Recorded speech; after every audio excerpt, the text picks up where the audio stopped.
right, welcome everyone to Sleeper Sports Media Podcast, episode 52. I'm joined by my classmate, fellow Full Sail alum, and host of the Lace 'em Up Sports Talk podcast, Josh. How are you doing tonight? Hey, doing pretty well. It's Royal Rumble season. Starting the road to WrestleMania, so it's always an exciting time when we're talking wrestling and WWE at this point in time of the year. So this is where the year starts. Absolutely. The year goes all year round. There's no off season, but you're absolutely right. This is the road that starts it all to the end all be all, the showcase of the Immortals, WrestleMania, and I am so excited because this is the fifth year of me becoming a wrestling fan, and this was the first show that I ever watched that kind of kicked off that fandom. So we're gonna jump on into the Royal Rumble predictions.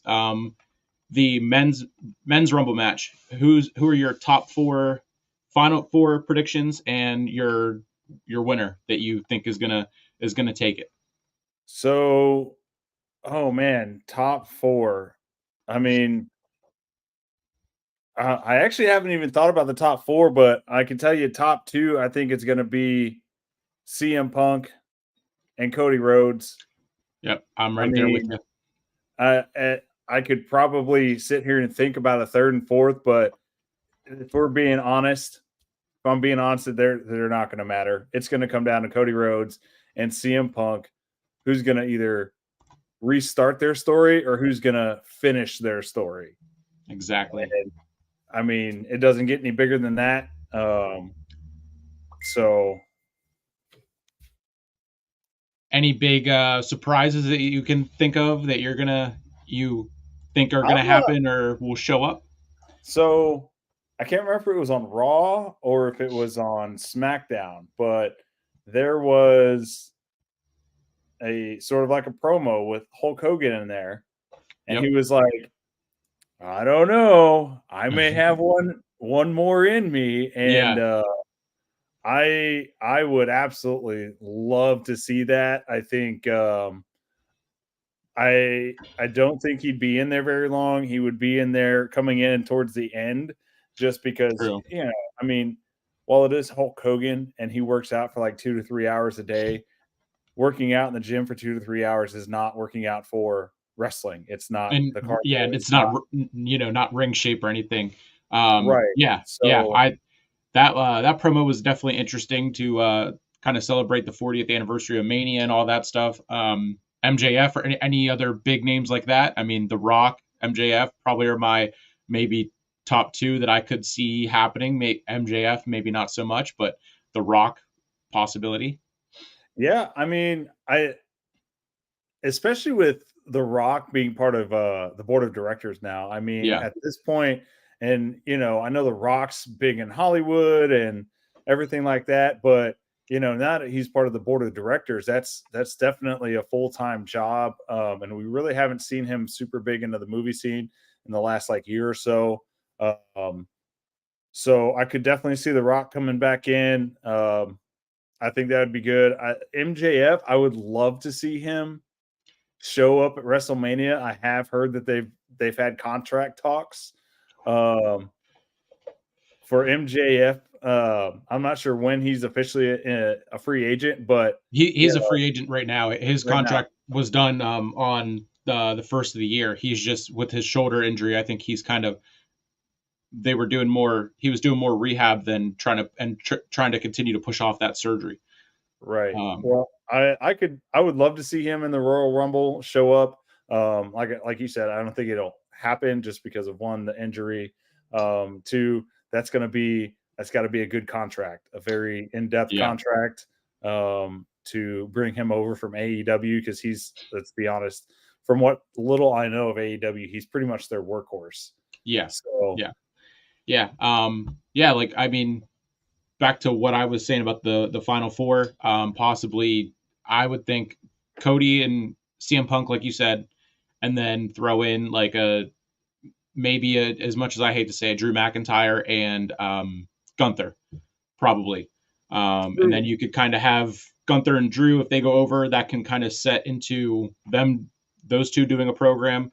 If not Gunther winning it and then doing, because there's been stuff coming out now that the plans are changing to do Cody and Punk, Seth and Gunther, and then Roman and Rock at WrestleMania. So everything is kind of up in the air, and I guess we will have to find out tomorrow night, which I am beyond so excited for. Yeah, Yeah, no, for sure. I mean, it's been, if there's one thing that Triple H is good at, it's distracting you. It's yeah, not giving it away, but like making you think like, oh, well, this could happen. Oh, but this could happen as well. Oh, but then there's this that could happen. I've heard rumors about exactly. that. Like, so, I think Triple H is doing a phenomenal job with that and keeping us distracted and on our toes. It's not, a year ago after, or not quite a year, but after WrestleMania, it was kind of like, oh, Cody's going to come back. He's going to win the Yeah, Royal Rumble. They're going yeah, to finish the story next year. He's got to go through his hard times or whatnot. yep, But here in the last month, it's like, wait a second. CM Punk is legit. Now Gunther is in the picture after that promo with Seth Rollins on Monday. And Drew McIntyre is always a threat. Is Damian Priest going to be in the Rumble? yeah. I think he is. I don't Oh, necessarily like that because I mean, like you already have the briefcase, and they clearly don't have a direction for that. So is he going to hold that right. until Money in the Bank this year, and then all of a sudden, then what are we going to do? He cashes in and fails the week before Money in the Bank, so it doesn't expire. I mean, it. Yeah, Well, just it. Yeah, what could happen. Crazy theory here. He wins the Rumble, right? He has his championship match at WrestleMania. He loses, and then he beats the heck out of whatever champion he's going after, and then cashes back in for a second shot at the title right there at WrestleMania and wins it. I know, crazy, but so could crazy happen. it just might work. I'm just saying, I've seen crazier things. I mean, I grew up watching a beer truck getting sprayed into a ring at This The is Rock true. and Vince McMahon. So, This is true. This is true. so Um, yeah, that would be wild if that were the case and how it goes down.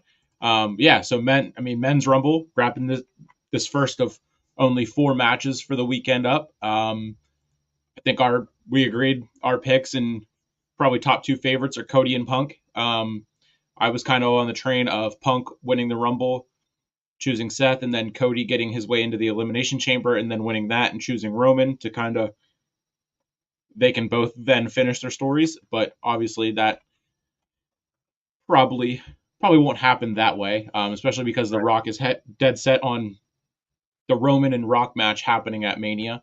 So I right. guess we will just have to wait and see for that one. But going on to the next one, the Women's Rumble.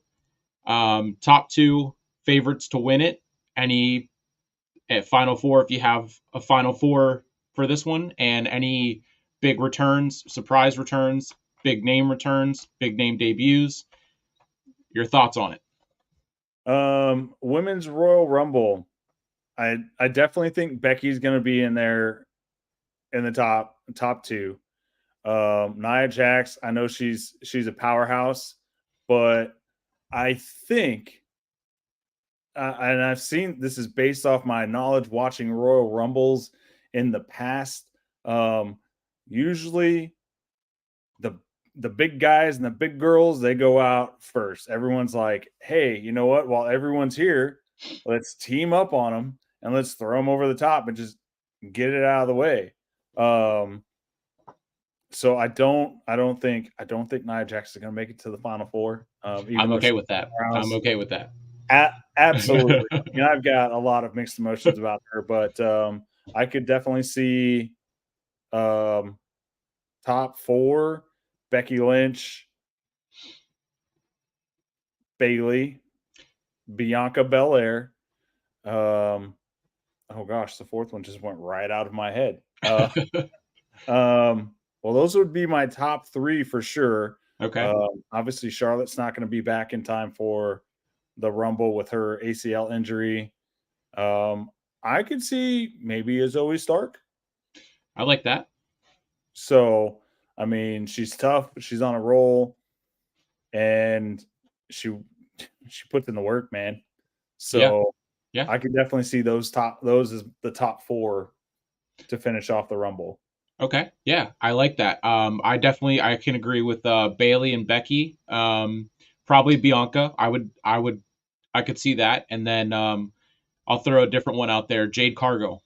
I think would definitely be Ooh. not only debut, but I think she might come out like within the top 10 possibly, and then go through the have a face to face with just every top women in that division on both Raw and SmackDown. Jade and Becky, Jade and Bailey, all of them. But yeah, Bailey I think would be my favorite. Oh, returning, I think is Liv Morgan. She would definitely be an instant favorite of mine if she does return. Her and Bailey would then be my top two. It would be really cool to see Becky not only win again, but be in that top four because Becky's the reason I started watching wrestling in the first place. And then, of course, when she won the Rumble along with Seth, it was just it set set the tone for me becoming a fan. Yeah, Jade think will come back. Return of Boss Time. You thinking that good old Sasha will be coming back home? I feel like, well, I would love to have Sasha Banks back. I feel like that's a WrestleMania surprise. Yeah, I don't. Well, the Rumble is big. It's huge. It sets up 2 guaranteed championship matches for WrestleMania. But I feel like that's a WrestleMania return. I think it's a yeah. little bit bigger than Royal Rumble. I don't see her coming back at the Rumble. I see her coming back at the showcase of the Immortals, if you will. Waiting until Mania. Yeah, that makes sense, especially because if they would bring in Jade and then they have so many returns, so much power in that match. I mean, Sasha coming back would be huge, and just it would kind of be like the same thing of like Punk and Randy returning at Survivor Series at the same time. They would have to both have their moments specifically to not one overshadowing the other. Right. Yeah, I like her coming back whenever, wherever.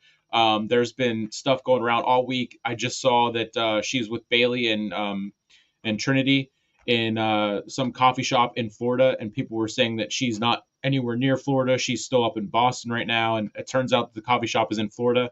She was with Bailey, so I'm sure Bailey's down there in Florida right now. That could just be her being there to support them. But how about a Trinity Naomi return? I could see it for sure. I think it'd be, I think it'd be great because, you've got to have there's usually more than one Yeah, surprise appearance or return, yeah, especially with Triple H. He loves those unexpected returns and those unexpected pops from the audience, from the crowd, as we saw last year at WrestleMania. exactly. So many returns, like it was insane. So I could definitely see them coming back as well. Really, I think this is his first Rumble, I think, as creative. So, I really think the sky's the limit for this Rumble. It's going to be so exciting to see both of these matchups. it's it's one of my favorite events, if not my favorite event outside of WrestleMania. How about a damage control turn on Bailey? I know we talked about this at one of the SmackDowns that we did earlier this month, and that's kind of been the way it feels like that it's going. A turn on Bailey inside the Rumble. How do you see that possibly going down? So the Rumble's an interesting one because it doesn't matter what faction you're in, right? It's every man and every Yep, woman for themselves. goes out the So door. ultimately, even let's say all of damage control gets in there, right? And or not the people holding the championships. Um, they're in there and they take everyone else out. Well, someone's got to win. Yep. There can only be one. you gotta figure out who's going. The other Yep. three. So, um, I feel like we won't get the turn. I feel like we'll get the start to the turn. This will be a Okay. good way to start that feud. They'll take out Bailey and uh, that'll start it. And then it'll be somewhere towards, I would love to see a turn at WrestleMania. I think that'd be great. Yeah. Yeah. I You mean, know, or Bailey wins the Rumble, and then they kind of say like, okay, well, what are you gonna do? She pretends like she's gonna choose Rhea, but then boom, switches it up, and then because of yeah, shenanigans that go on in the Rumble, whenever Asuka and Kyrie would be in there, because Io, like you said, has the title. Don't think she's going to be in the Rumble. Dakota Kai is not cleared yet, unless she is going to be returning in the Rumble, and then is all of a sudden in it.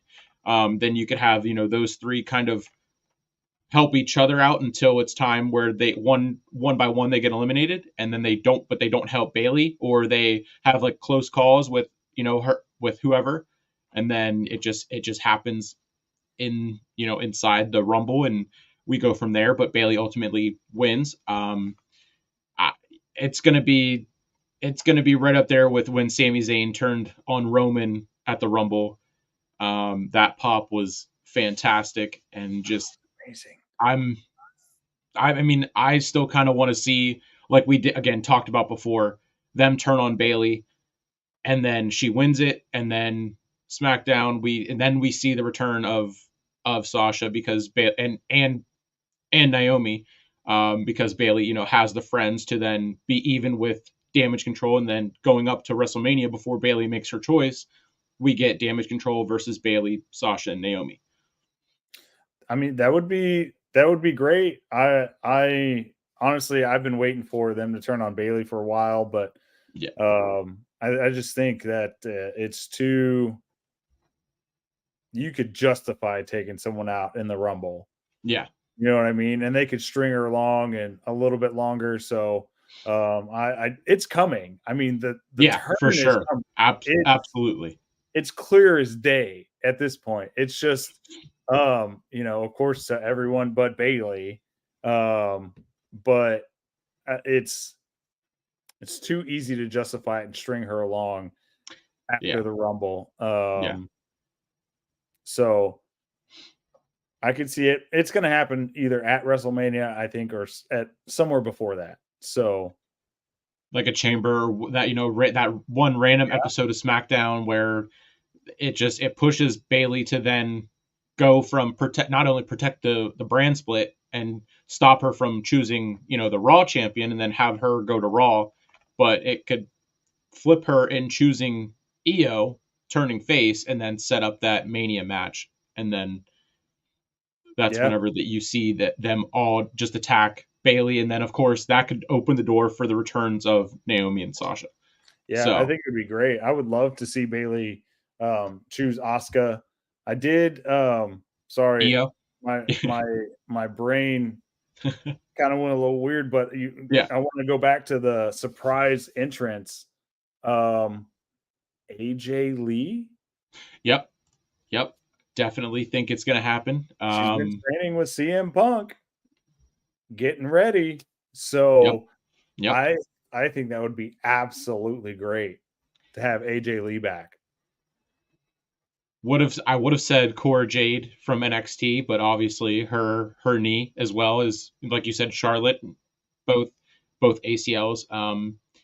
I mean, any NXT superstar, both the men's and the women's side, um, is going to be huge for if and when whoever comes into the Rumble from NXT. Braun Breaker, Carmelo, even though That would be he's great. going back and forth on SmackDown. Just everyone else. Obviously, Ava won't be doing it probably because she just got the GM role on NXT. And Right. William Regal's return to WWE TV and making that official.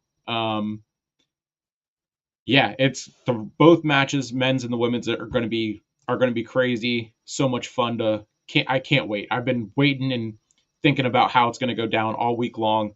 Yeah, so I mean Bailey is probably Bailey or Liv, maybe Becky as a third are my picks for the women's. Cody or Punk picks for the men's. I think we were about the same on those ones. Going on to the next one, the Fatal 4-Way match for the undisputed WWE Universal Championship. Roman Reigns, of course, with Paul Heyman versus Randy Orton versus AJ Styles versus LA Knight. Do you see Roman losing it this year at the Rumble and going into Mania for Roman and Rock without the title? Or do you see Roman retaining yet again, but this time without any interference to show that we can get away with that and start this new chapter of Roman now has to prove that he is the head of the table because of the threat of The Rock, and he's going to show that he is on he's levels above everyone. It doesn't matter. He doesn't need the help. So while I would absolutely love for Randy Orton to win this Fatal 4-Way hands down, not going to happen. Do I think Roman Reigns retains on his own? No, I don't think so. I think Roman's gonna have help from Solo, from Jimmy. It's a Fatal 4-Way. Pretty much anything goes. So I definitely don't see LA Knight or AJ Styles winning. I think that feud between those two, I think that's going to be great. I think they should continue that feud. I feel like it's going to be one of them's going to screw each other on the pinfall, right? Exactly. And so yeah. that's going to turn the feud up even hotter after Rumble. So I think really the only contender to win would be Randy Orton. But now that I'm thinking about it, it's tough because if Roman wins with or without help from the bloodline and he goes into WrestleMania, he's probably going to be facing The Rock. The Rock is not going to be here enough to win that title. So The Rock would either have to lose in that match, or that means Roman's going to have to lose in this Fatal 4-Way, which could happen because he doesn't actually have to get pinned to lose the title in this. Yep. So I'm torn because if he wins, it's probably going to be with help. Yeah. But that means he's probably going to face The Rock at WrestleMania, and The Rock's going to lose because they're not going to give it to someone who can't. I say that Roman's a part-timer. Exactly. But The Rock is also, well, he was a part-timer. Man, they've got me spun everywhere because The Rock was a part-timer, but now he's the board of directors, which is a full-time gig. Exactly. So he could literally show up whenever he wants. So could he win it? Yeah. Could he not? Yeah. I mean, it's really they again, this goes back to Triple H. He's done such a great job at the creative. It could go any route. Yep. But I think Roman retains ultimately. I'm right there with you. And I'm still hearing speculation that Roman could have 2 matches at WrestleMania, one each night. That's a lot to ask, especially for Roman Reigns. 2 matches in 2 nights. Sometimes we're lucky to get 2 matches in 2 months. So yeah, this is true. It just really depends. I mean, I think he retains. I think it's a close one between him and Randy. We're going to keep that feud going. And I think he gets to WrestleMania with the title, though. Yeah, I'm right there with you. I think this time is going to be, like Paul Heyman said yesterday on the Pat McAfee show. They talked about how he stacked smashed, stacked, and pinned both Daniel Bryan and Edge at WrestleMania 37. I think they're gonna try and do it, stack all three of them, pin them, and that's that. They're gonna kind of push him to a new level of not needing the help, of doing things, showing that he's that guy. And then ultimately it's gonna lead into The Rock, him and The Rock going back and forth saying, "Oh, you finally did something on your own, blah blah blah, no help, whatever," and kind of just pushing his ego to where he's going to say, okay, like, enough is enough. And then that's going to push him into wanting to do the match. And then I think it's going to happen at Mania. And then of course, Punk and Rollins will be the other one, Rock and Roman. And then of course, Cody is left waiting to finish his story. Well, you said Punk and Rollins at WrestleMania.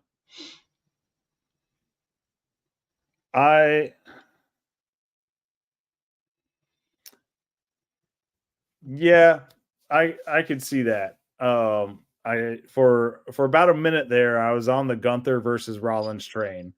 That can happen later. Bash in Berlin. Right. Yeah, I think it would be a great match. If they're smart, they will have hopefully learned their lesson that maybe not a good idea to have two titles on one person, at least not for a while. Yeah.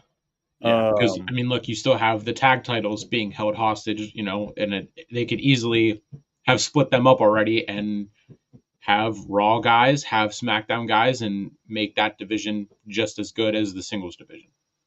Yeah, I mean, and then you look at even Roman Reigns and all the belts that he had. Yeah. I mean, it gets a little, after a long time, it gets a little old and a little eccentric. Yes.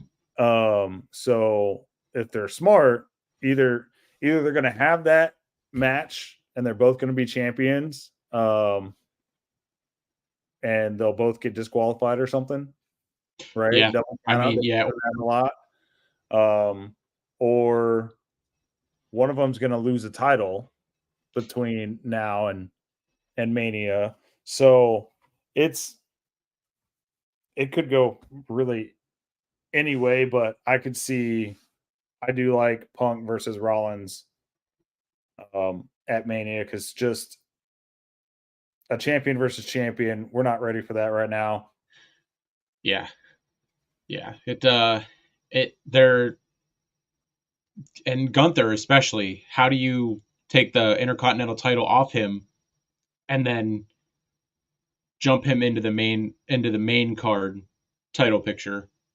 Right. Given that he just lost the Intercontinental title, how do you take the Intercontinental title off Gunther and then put the heavyweight title on him? Like it just right.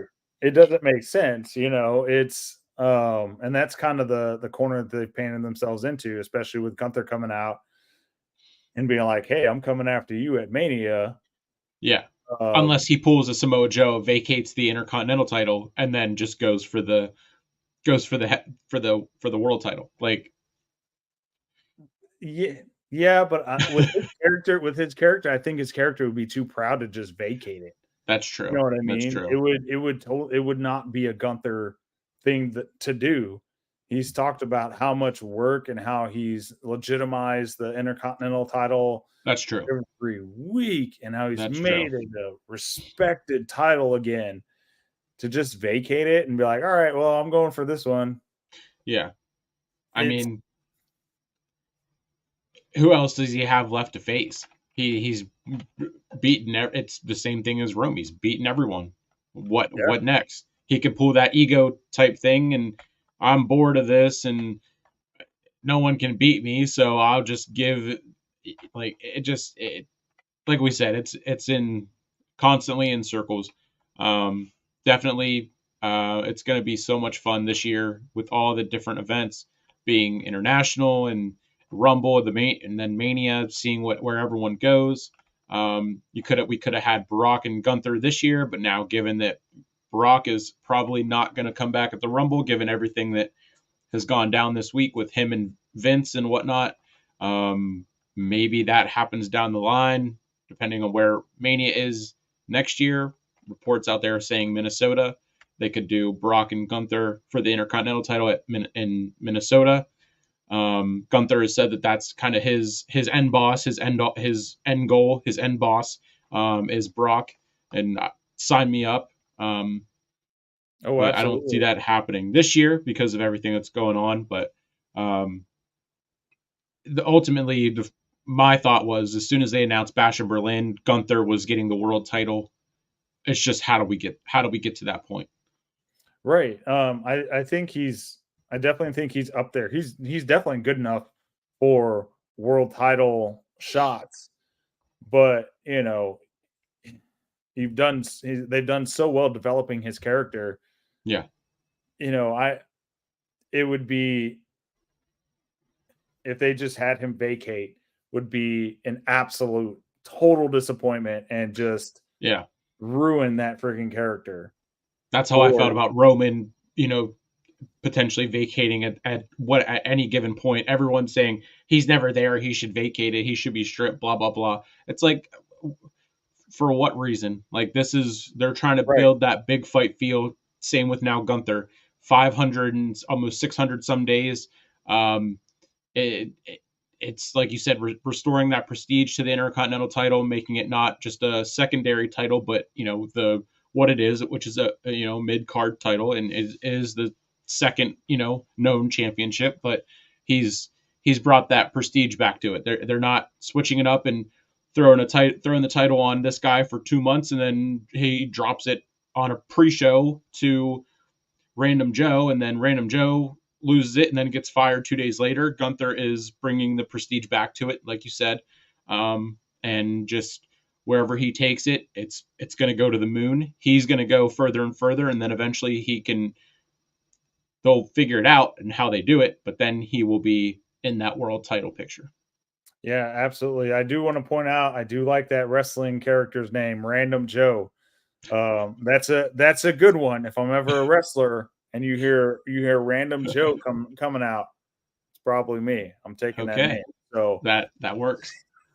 Yeah, no, I think overall Triple H has been, it seems like he's been trying to do that with all the titles, is bring some prestige and some,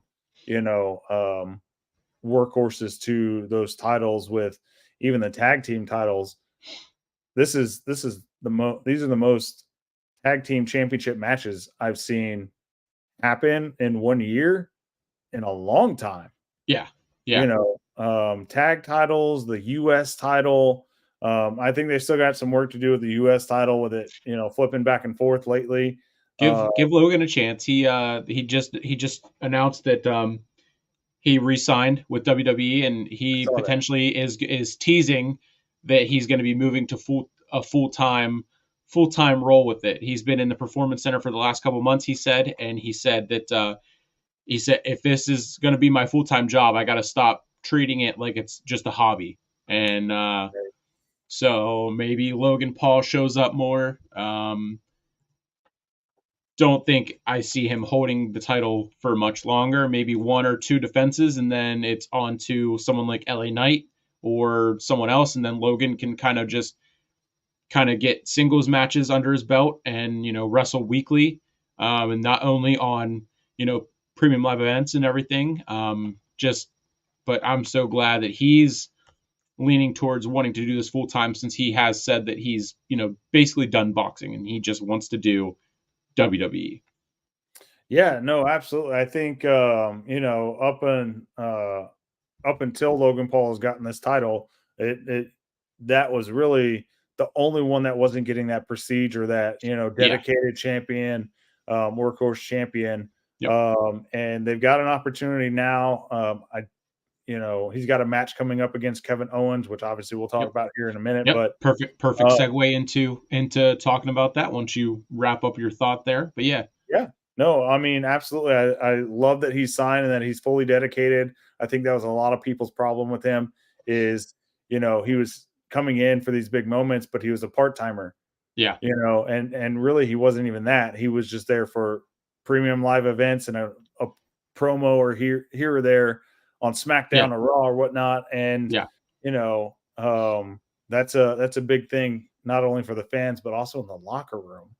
Yeah. You Yeah. know, the people that are there full time, that is their career. They've been working on this since they were, 18, 19, 20 years old. Yep. You see this guy come in, grab a title, be here for pay-per-views and a couple of promos each week. He's lucky he's still there. Yeah. I mean, So, that can, that can be the narrative for a while, but I think now that they've gotten to see that he's about it, he respects the sport, he's putting in the work.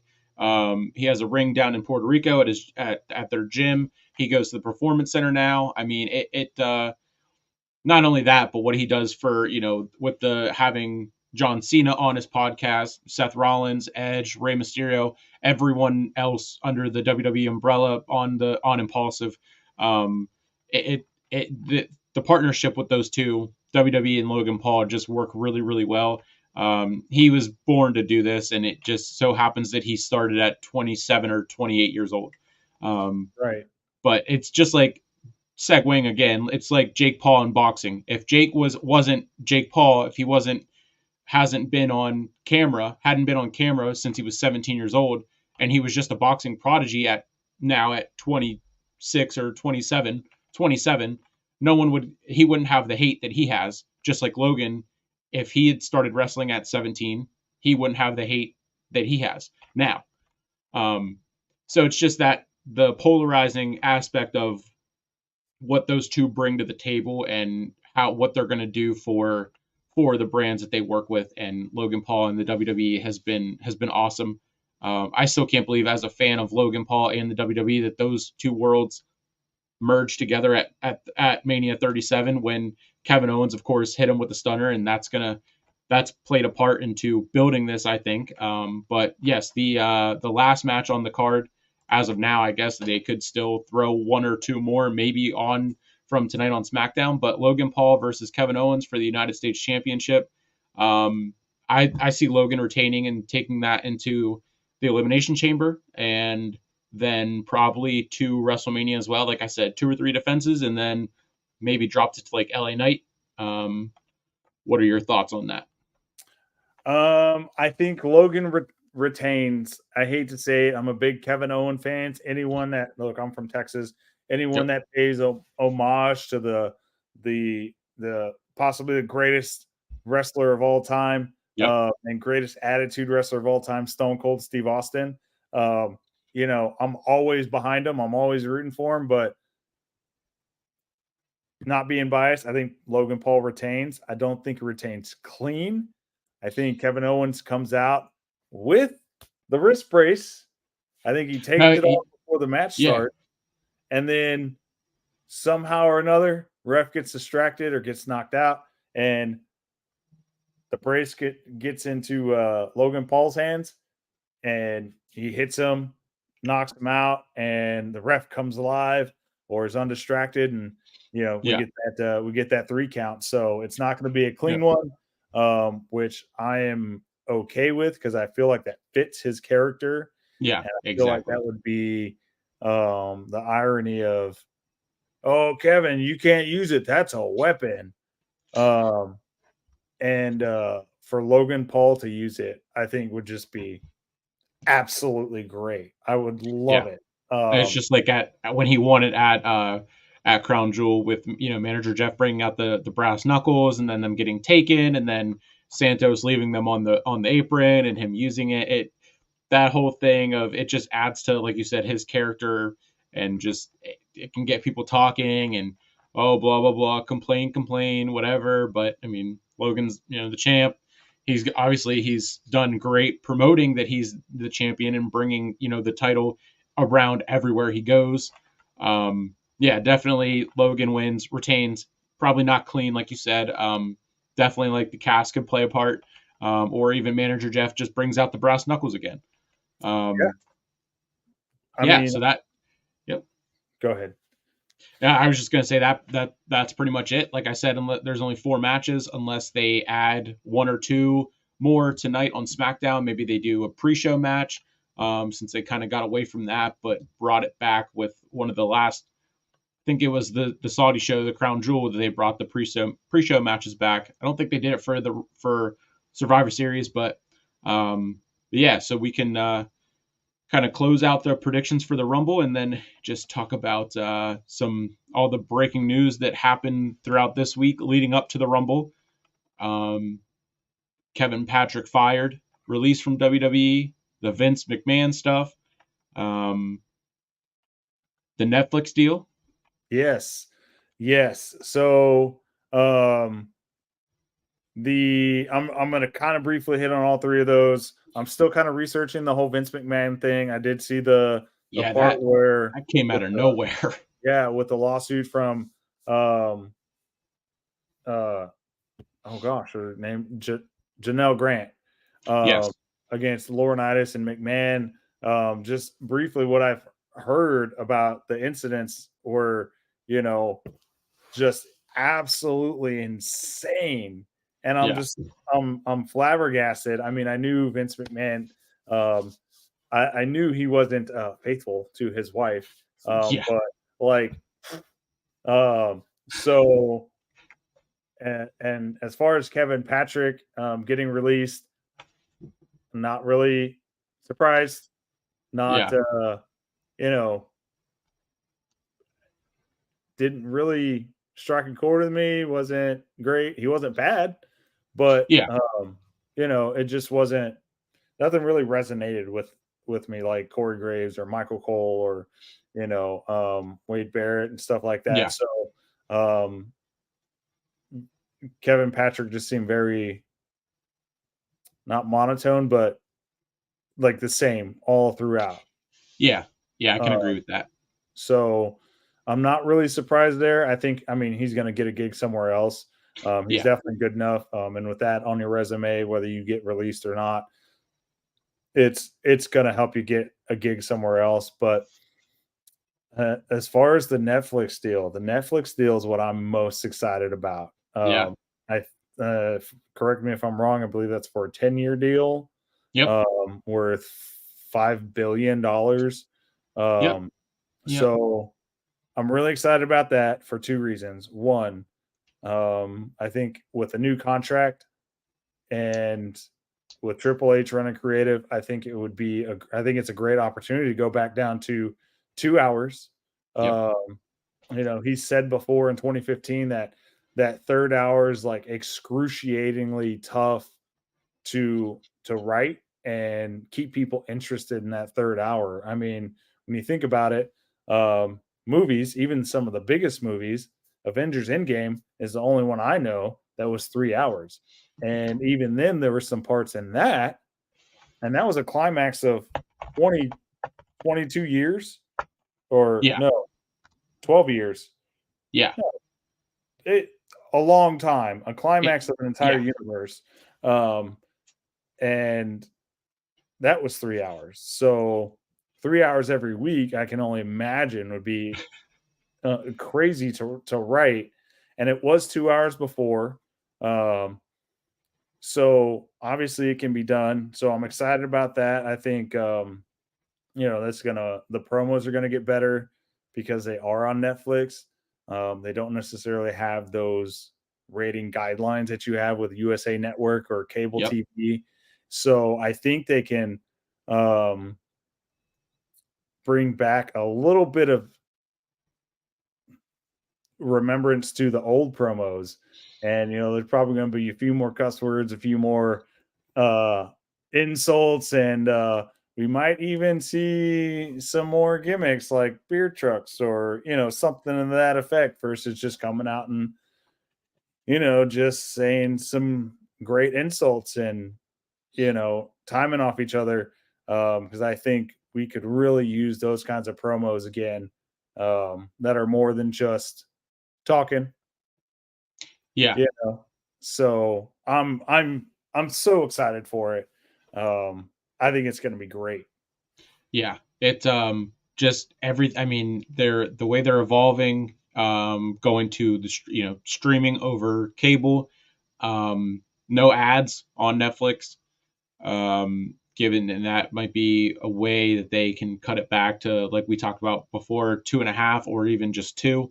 Um, since like with the ads on Hulu, I believe it's either an hour and a half or 2.5 roughly, without the commercials and whatever. But like you said, kind of going back to that, having the freedom to spice up the promos a little bit, spice up anything else they do. Not have to bleep out the crowd whenever they're chanting "Holy shit, holy shit," Yeah. um, or just that from that aspect of it's going to be awesome. They're going to bring the international premium live events to Netflix as well, and then all the other premium live events here in the States, of course, will be on Peacock, which apparently reportedly they did re-sign with Peacock. That deal was supposed to expire, I believe, October of this year or October of next year, and they have re-signed, from what fellow Hardcore Sports Network member Earl told me on the Dynamite watch along on Wednesday.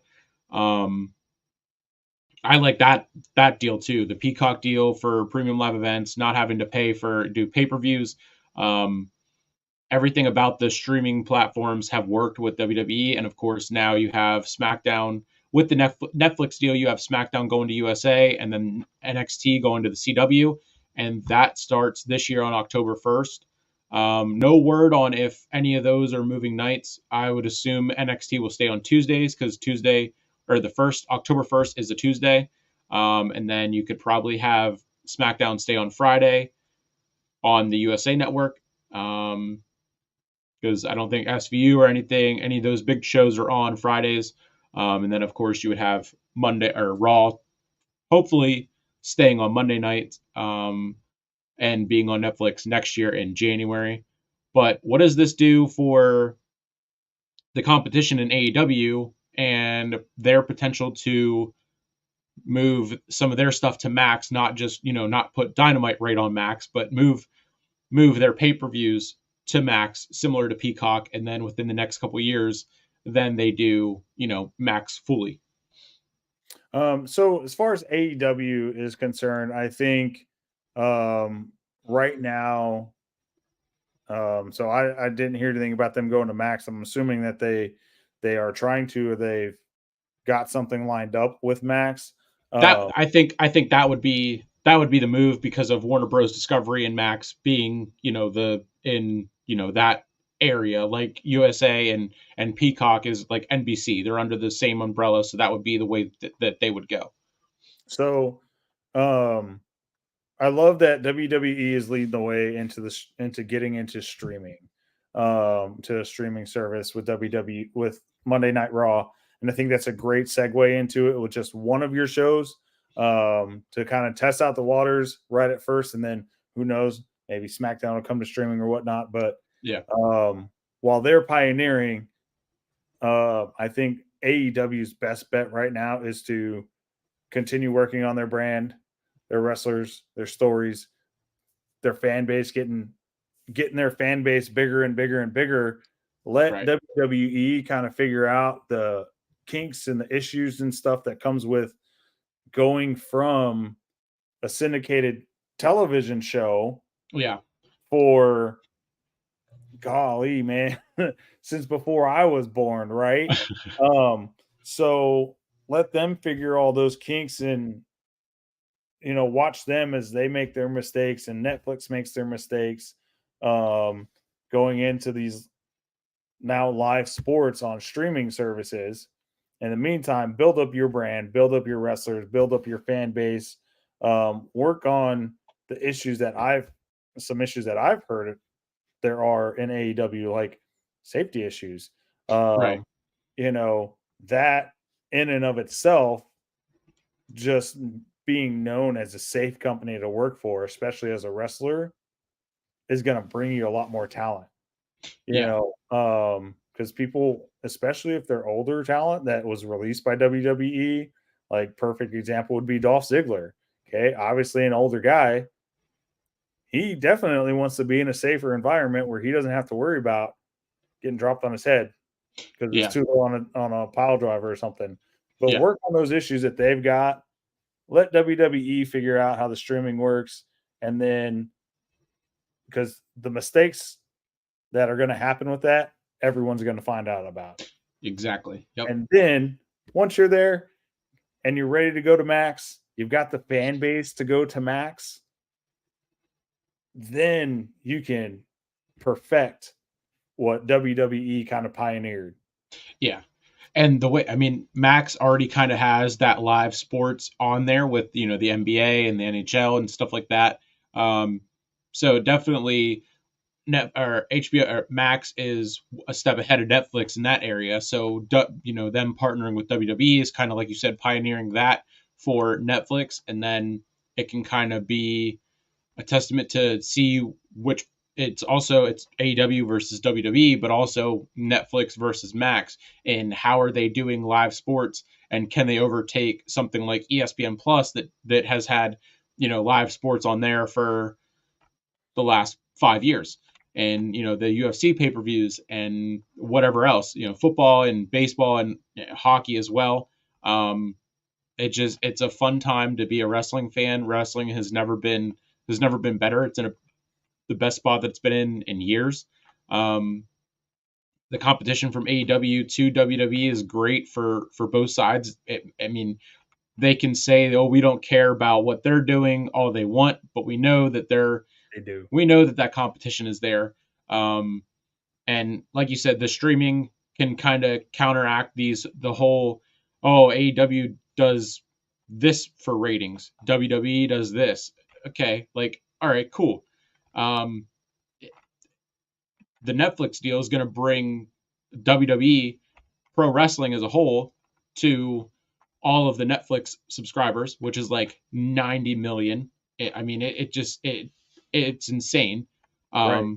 And it's going to help both sides of it. So we got a comment here. Nash Hoffman, what's up? Oh, Bills fan. Well, you're feeling the Up, same pain that I am. Given that neither of our teams are in Championship Sunday this weekend, but don't worry. yeah, I mean, for Baltimore. I can't. I would rather see Taylor all over the marquee for Super Bowl Sunday than see the Ravens win. I'm sorry. And also, right. not only I would rather see Taylor all over it, but Jason Kelsey. I would Jason Kelsey can be all over the marquee, and I'll be okay. True. Yeah, I mean, the Netflix deal is going to help. It's going to help both sides. It's going to help the sport of pro wrestling. That's good. That's good. Yeah, it's like we said, the Max, Netflix or Max, either one for either promotion. Um, it's going to be. It can kind of pretty much put an end to them AEW being on Bleacher Report for actual pay-per-views, and then kind of leave the pay-per-view stuff to the UFC and boxing, I guess, for right now. I mean, once you go to the streaming for, it's not really a pay-per-view, and because I mean, I guess you can sign up for Max, but specifically for the pay-per-view, but I mean, even then it's only $22 a month. So Right. that beats 60 or 85 like for the UFC. So it's going to be a fun time to see everything, how it unfolds, and going forward, the changes that will come in, and what it makes, what it does for AEW as well. Like you said, the storylines, they need to figure out how to actually build storylines leading up to their pay-per-views. Because it's been, we'll build 3 matches for the pay-per-view, and then the weekend of Revolution, they'll add 6 matches to the show. They'll add 3 pre-show matches, and then we end up with 11 or 12 matches on the show in total, but 4 of them have storylines. Right. So Yeah, it'll be interesting. Well, really for 2 reasons. My biggest question is, once they start, how much is Netflix going to be after they go to live sports, right? Even if it is just WWE. And 2, I don't know if you heard, but the contract with the USA network ends in September. and they have said that they are not going to air WWE Raw after their contract ends. Well, yeah, no, So yeah, that I think that's their deals were ending, and that's why they're doing the Netflix deal now. But though Fox and SmackDown was the one that Fox chose not to renew their deal, and that's why Fox is moving to USA. So then what happens in the meantime from September to January? Are we going Well, to see no, it so happen early for Smack Netflix? Netflix will still be on USA, I would assume, until January, and then SmackDown goes to USA starting October 1, along with Okay. NXT going to CW, and so USA will have both Raw and SmackDown from October 1 to. I would assume that the deal start. It just says January of 25. I would assume it's um, going to be like that first. Yeah, December 30th is a Monday, so my guess would be December 30th. I mean, well, no, because it said January of 25, so I wonder if it would run until that Monday, and then on January 6th would be when we see them make the jump to Netflix for Raw.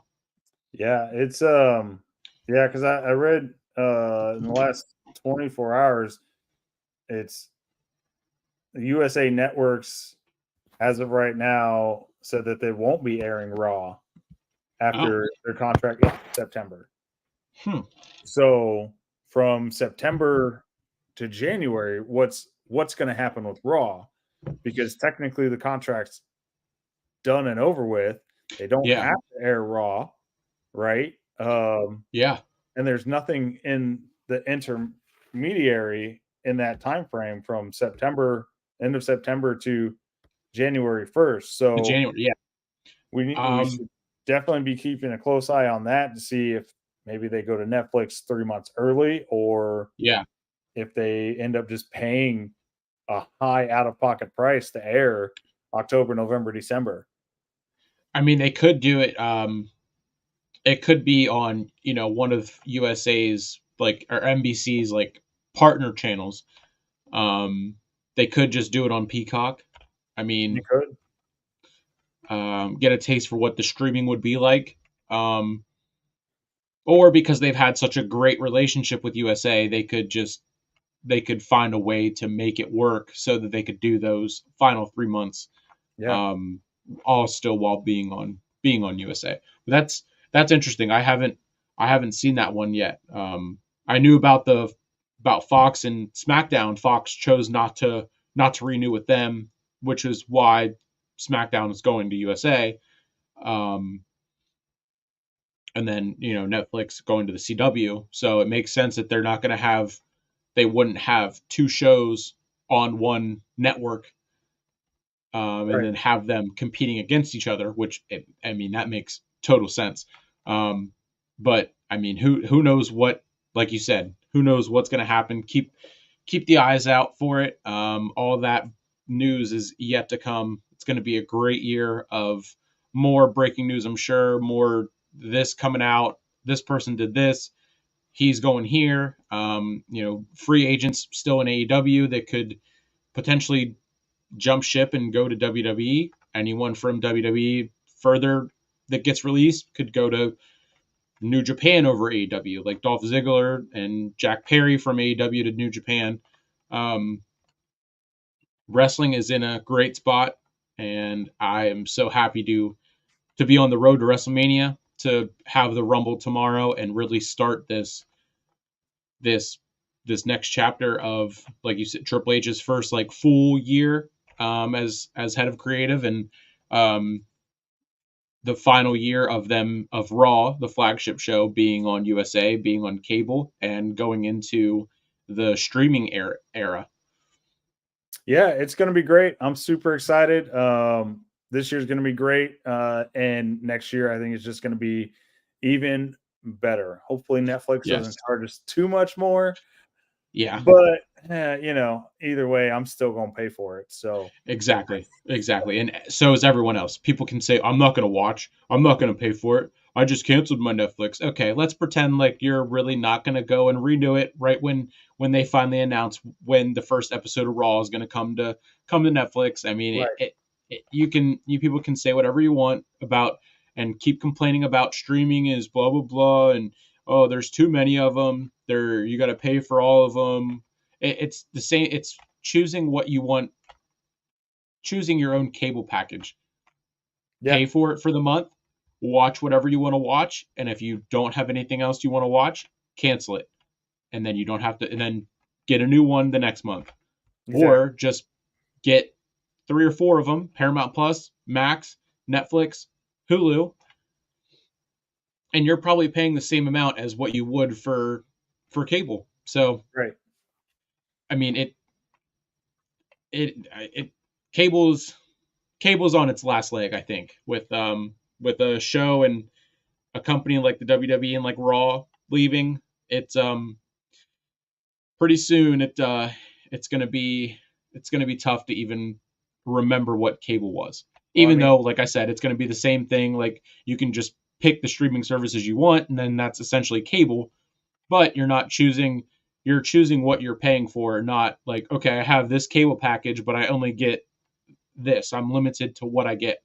Um, and then one other thing that I did forget to mention, they announced that the first co-promoted, co-branded UFC WWE event has been announced for UFC 298 and a Monday Night Raw episode. They're doing UFC that Saturday, of course, and then on um, that Monday, Raw will take place. So the first co-branded promotion of nice. TKO putting on an event for February 17th, Saturday, and then Monday, February 19th, in Anaheim. Um, Volk versus Topura, and then of course Monday Night Raw, and so that's huge for TKO. Another big announcement from them, like you said, like we talked about earlier. The Rock coming on the board of directors and what TKO has been doing, and now of course UFC and WWE in that first co-branded weekend of events. More for I'm sure there's going to be more of that coming. Um, yeah, I mean, if there's anything else that you can think of to break on here on the Hardcore Sports Network and Sleeper Sports Media Podcast. Um, if you want to tell the people where they can find you, and then we'll wrap it up. Get Yeah, ready for SmackDown absolutely. tonight. Absolutely. I think we've pretty much hit all the breaking news that's happened in the last 24 hours, really, and then some this week. But if you're not following me, you can find me on Lace 'em Up Sports Talk with Josh Frazier. I'm on Instagram, Lace 'em Up Sports Talk One. You can find me on Facebook, on YouTube, Lace 'em Up Sports Talk with Josh Frazier. Um, I've got I'm working on a second my next second podcast episode that should be out here shortly. Okay. And then we'll just keep on rolling from there. Sports is 24 hours a day, 7 days a week, 365 days a year, and I'll be covering as much of it as possible. So thanks, Nick, for having me on. If you're not Yeah. following him, Sleeper Sports Media, go hit him up as well. Yep. And yeah, I think that's about it. Yep. One more big shout out to the Hardcore Sports Network for bringing me in, having me on their platform, and growing as well. The SmackDown watch along with me and Earl Cole will happen tonight at about roughly 50 minutes.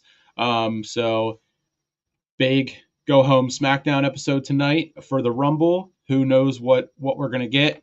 Maybe a couple more matches. I mean, maybe a look into the who knows what we're gonna get. Given that it is the Rumble weekend, you never know what will turn out. But that is going to do it for episode 52 of the Sleeper Sports Media Podcast with my guest Josh, my co-host Josh. First one on the first solo run with a co-host, of course, on the Hardcore Sports Network, and we are going to wrap this one up. And I will see you guys later tonight.